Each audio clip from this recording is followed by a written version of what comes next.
Le prochain match de nos Messins est donc la réception du FC Nantes. Alors le FC Nantes qui actuellement est en train de marcher sur l'eau, comme vous pouvez le voir dans le classement qui réapparaît à votre écran.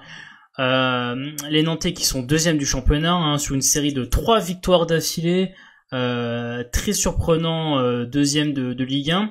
Avec un entraîneur dont on disait qu'entre guillemets c'était un mec qui arrivait plus à faire jouer ses équipes, et il en a pris plein la gueule Christian Gourcuff durant les précédentes années où il a entraîné. Là on voit qu'il a trouvé une formule assez magique pour les Nantais, et pourtant Nantes qui était pas le plus beau jeu de Ligue 1 même la saison dernière. Là on voit qu'aujourd'hui ça marche très très bien. Tu voulais dire quelque chose Yams, je crois. Comment? Tu voulais dire quelque chose, je crois, Yams. Oui, je voulais dire que Gourcuff, je croyais pas en lui. Je voulais dire que je croyais pas en lui et que j'étais super étonné. Là, ils sont à 2 points derrière le PSG. Et c'était, waouh, j'ai regardé Nantes. C'est vraiment une superbe équipe. C'est vraiment une superbe équipe et c'est impressionnant. Je suis pressé de voir ce que ça a donné à la longue. Ouais, alors effectivement, superbe équipe, et je vais aussi avoir un peu ton avis, Groin Forever, sur ça, mais superbe équipe avec, alors c'était souligné certains choix tactiques assez intéressants. On peut parler par exemple du le replacement de Giroto en défense centrale, avec qui justement, et là c'est intéressant d'écouter C'est un super coup ça. C'est un super coup, et c'est intéressant d'entendre les parce que je sais pas si vous l'avez vu, il a réagi, c'était sur le Late Football Club, je crois. Où il a dit à une question d'Eric Carrière, où il lui demandait pourquoi est-ce qu'il avait redéplacé Giroto en défense centrale. Il a dit bah ouais, je prends Giroto parce que c'est un joueur qui a une excellente qualité de passe, donc sur la première relance, et c'est quelque chose d'assez important, c'est bien d'avoir un joueur comme ça qui, avec sa qualité de passe, peut aider à par exemple percer des lignes et arriver facilement à tes milieux. Une chose que par exemple nous n'avons pas forcément à Metz, si vous voyez ce que je veux dire, puisqu'on peut pas dire que, et malheureusement c'est un fait, que John Boy ou Mamadou Fofana ou même Sun Tzu sont de très grands passeurs depuis le bas de l'équipe messine. Là on voit qu'il y a quand même un coach qui fait des choix, explique ses choix, qui en plus semblent assez logiques. Le discours aussi est assez intéressant avec l'idée de l'attaque commence dès les attaquants et la défense commence dès les attaquants et l'attaque commence dès les défenseurs. Le discours est quand même assez intéressant, et c'est vrai qu'à Metz on aimerait bien avoir quelqu'un aussi qui a un peu un discours de la sorte. Qu'est-ce que vous en pensez de cette réception? Est-ce que vous pensez que on va se faire atomiser parce que Nantes est un peu en train de marcher sur l'eau, ou est-ce qu'au contraire, comme le disait Grenat Forever, et je vais peut-être commencer par toi Grenat Forever, est-ce que vous pensez que c'est plutôt le meilleur moyen pour Metz d'essayer de repartir de l'avant, même si ça va être compliqué, on le sait? Ça va être un match hyper compliqué, mais je préfère jouer une équipe qui est en pleine bourre et qui est deuxième, par exemple là, du coup Nantes, plutôt que de recevoir par exemple une équipe comme Nîmes tout de suite après la trêve. Si vous comprenez un peu ce que je veux dire. Ouais, bah oui. Dans le sens où j'ai l'impression qu'on aura peut-être. Là, tu t'aurais pas peur qu'on perde et qu'en direct on relance une mauvaise série ou? Non, pas peur, mais je me dis que si tu jouerais une équipe comme Nîmes qui est tout de suite un petit peu au-dessus de toi, tu vas jouer avec la peur au ventre parce que c'est dans l'ADN de ce club de toute façon. Mmh. Il jouerait avec la peur au ventre, alors que là, Nantes, t'auras un peu moins la pression du résultat. J'espère que les joueurs vont se lâcher. Et je me dis que du coup, tu peux faire un meilleur match. Paradoxalement. Oui, un meilleur match après la victoire. Ouais. Mais moi, je trouve quand même qu'on joue bien à domicile. On joue bien à domicile. Parce que je suis en Est. Je pousse les joueurs 90 minutes. Après, j'ai l'impression, oui, ils sont à l'aise à domicile. Après, sinon, ils veulent vraiment pousser leur objectif 90 minutes. Enfin, je pense pas qu'ils vont relâcher, quoi. Mmh. Et ça risque quand même d'être compliqué. Et même, franchement, Metz à domicile, j'ai pas encore fait de déplacement. J'ai prévu 3-4 dépassements. J'aime bien voir le match au stade. On peut le voir différemment. Mmh. À l'extérieur aussi, je pourrais le voir beaucoup plus différemment. Mais Metz, quand je vois à domicile au stade, ça fait vraiment plaisir de voir le club jouer à domicile. Après, Nantes, j'ai vu le derby breton. J'étais sur une partie sur Multiplex, une partie sur Metz, Saint-Étienne-Metz. Mmh. Mais c'est vraiment une belle équipe et faudra se méfier. Mais on reste chez nous et vraiment il y a eu pire. Il y a eu pire comme match à domicile, à part où pendant Metz-Amiens, j'étais pas là parce que j'étais au au derby Milan-Inter. J'étais Oh. pas là. Voilà. J'étais au San Siro. Voilà, il a fui une Bon choix, hein. il a fui une déception pour une autre déception, hein, comme vous l'imaginez. Ouais, c'est ça, voilà. Je savais qu'on allait perdre en tous les cas. Ouais. Après, j'ai mis les notifs. Bravo. C'est- Mais Nantes ont une belle équipe, hein, parce que alors- quand tu perds Valentin Rongier en plein mercato, que tu perds ton gardien titulaire et C'est que vrai. tu vois ce que fait Christian Gourcuff en lui enlevant ses 2 meilleurs joueurs, c'est quand même Ah, c'est chapeau. Hein. c'est effectivement Chapeau. effectivement très très fort.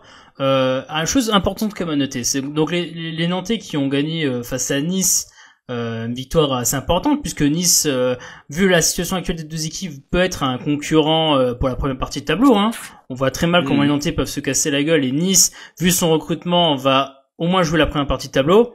Alors après, est-ce qu'ils seront dans la deuxième partie? Si c'est blessé, du coup, je sais pas si ça peut. Bah ça peut, mais bon, il y a quand même l'idée qu'ils ont quand même recruté des joueurs comme Dolberg, tu vois, à Nice, donc ils sont quand même. Et puis il y a le retour de personnages historiques qui fait qu'à mon avis le club va repartir de plus belle, comme il y a déjà deux trois saisons. Pour revenir sur Nantes, c'est juste que Nantes a quand même deux suspendus. C'est Clément sur le chat là qui me le dit et qui le rappelle, c'est que Palois et Fabio ils seront pas là. Ils ont pris un match ferme. Ce qui veut dire qu'il y a quand même une. Attends, parce que généralement c'est à partir d'une telle ou Alors, telle date. Donc. je l'ai ici, je lis tout de suite ce qui est écrit. C'est un article sur le site de la LFP qui dit ça. Les deux défenseurs, piliers de la troisième meilleure défense de championnat, 5 buts encaissés, les Nantais Nicolas Palois et Fabio manqueront le déplacement des Canaries sur la pelouse du FC Metz. Voilà. Ah ben, ça c'est bien. C'est un article de la LFP, donc c'était bien pour ce match-là qui sont effectivement suspendus. Donc les deux là. Grâce à la trêve internationale du coup.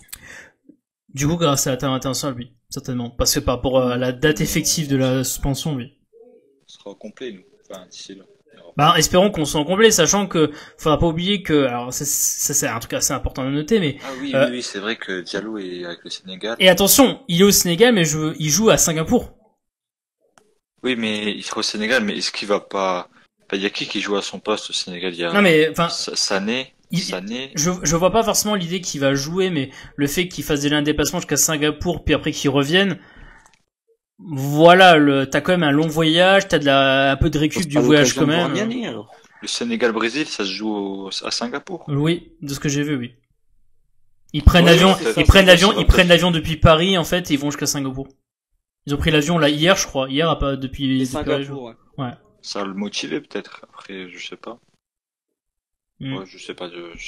En tout cas, oui, il y a aussi Okidja, mon cheval algérien, il va jouer avec. Je pense que quand on va battre la Colombie et le Congo, ça va le mettre au max. Ça va le motiver. Ça va le motiver à marquer d'autres buts. Non, Okidja, il va être encore plus. Enfin, quand il va voir toute l'équipe d'Algérie content, je pense que il va vouloir encore arrêter plus de buts, même si c'est Mboli qui joue. Après, ça va le ressourcer un peu. Ouais, c'est clair. Donc effectivement les Nantais, alors comme vous pouvez le voir, et comme je l'ai rappelé juste avant, Nantes qui a une défense absolument extraordinaire, hein, 5 buts encaissés en 9 matchs, moyenne de buts nombre de buts qui est à peu près dans la moyenne, on peut dire. On est à 9 buts, ce qui est largement suffisant pour eux. Donc on a dit, alors vous pouvez voir à l'écran, hein, 4 victoires sur les 5 derniers matchs. Effectivement, on tape un gros morceau. Y a le fait aussi que certaines équipes ont peut-être plus d'aisance contre les gros, mais plus de difficultés contre les promus, ou en tout cas contre les équipes de bas de tableau. Est-ce que ça peut aussi emmerder Nantes selon vous, ou pas? Je viens de voir qu'ils ont perdu il y a 4 matchs. C'était contre qui la défaite juste? Alors attends. C'était contre. Si, je l'ai. C'était. Ah putain. Arnaud, pas de gros mots Grenade Forever ici là. C'est terrible ça. Alors attends, je l'ai ici. Je suis sur Google. Ah, on est tous sur Google. Alors, évidemment, on n'a pas bossé le truc. Non, ils ont perdu à Strasbourg. Ils ont perdu à Strasbourg. Ouais. En plus, Strasbourg, c'est pas le même Strasbourg que l'année dernière, du coup. Bah, c'est le Strasbourg qui a des difficultés quand même. Mais un Strasbourg qui était à ce moment-là, au moment où ils gagnent contre Nantes, qui était 19e et qui était en recherche de leur première victoire. C'est ça. Ah bon. Donc pourquoi pas. Donc je dirais pourquoi pas. Et en plus, n'oublions pas que Nantes a gagné à Amiens 2-1. Ouais. C'était. Faut voir, faut Après, la trêve, moi j'ai toujours dit la trêve, ça peut changer le visage, à part les gros blocs comme le PSG, etc. On connaît. Voilà. Mais il y en a, la trêve, avec les départs, etc. Ça peut aussi avoir controverse avec manque de motivation. Ou... Ça dépend. Là, vraiment, la trêve, ça peut changer. Ça peut faire basculer pendant un match ou deux le rythme d'une équipe. C'est Je sais pas, mais après, moi, j'ai quand même un peu de mal à voir ce que propose Nantes. Mais bon, on verra. On peut pas prévoir. Quoi. On peut pas prévoir. On a tout dit pour le match contre Nantes. Je vois un peu ce qui se dit également sur le chat. C'est des choses qui ont été dites. Messieurs, vous avez d'autres choses à dire sur le match de Nantes? Ben, je vois quand même Metz marqué. Ah oui. Metz marqué. Il y a pas tout le monde qui part à Metz. Ouais.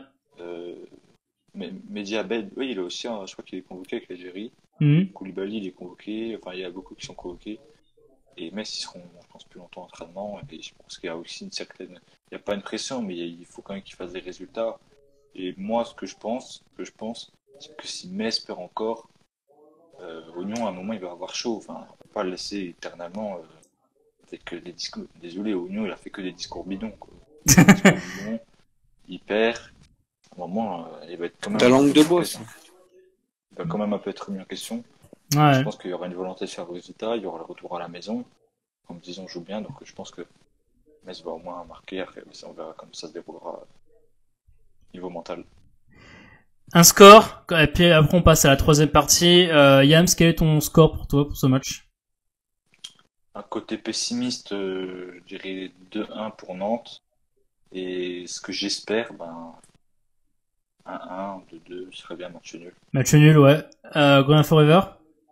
Victoire 2-1. Ouf. Nantes prendrait 2 buts? Ah ben je tente le coup, tu me dis que Palois et Fabio sont pas là défensivement. Ouais, bon, ils ont un coach. Non mais je sais pas. Ils ont pas un coach? C'est mon côté supporter qui dit ça, ou optimiste, j'en sais rien, mais moi je suis un supporter, mais je suis un supporter, mais d'un pessimisme, mais c'est un truc de malade. On a connu un des pessimistes aussi à une époque. Oui, bon, on en parlera pas. Ouais, voilà. Tortue. Ouais, c'est ça, vous avez dit. Ouais, on cachera son nom. On cachera son nom. Mais non, oui, non, effectivement, ouais. Bon, après, effectivement, le pessimisme, bon, bref. Mais ça fait tellement une bouffée d'oxygène que cette victoire, parce que tu sais que derrière, tu vas à Lyon.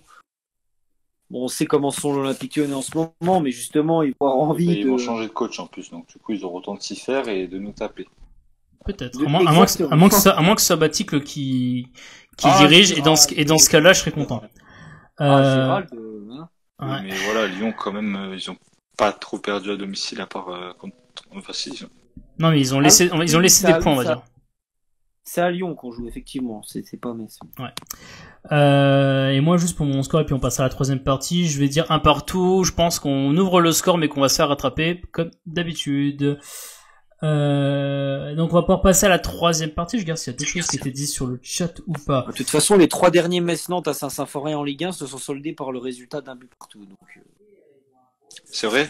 Mais après, Nantes, l'année dernière, ils étaient un petit peu mauvais la saison dernière. Mais là, ils ont eu un coach. Il y a 2 ans, c'était Diagué sur penalty à la fin, et l'année où on remontait avec Cartier, c'était Yeni qui avait ouvert le score.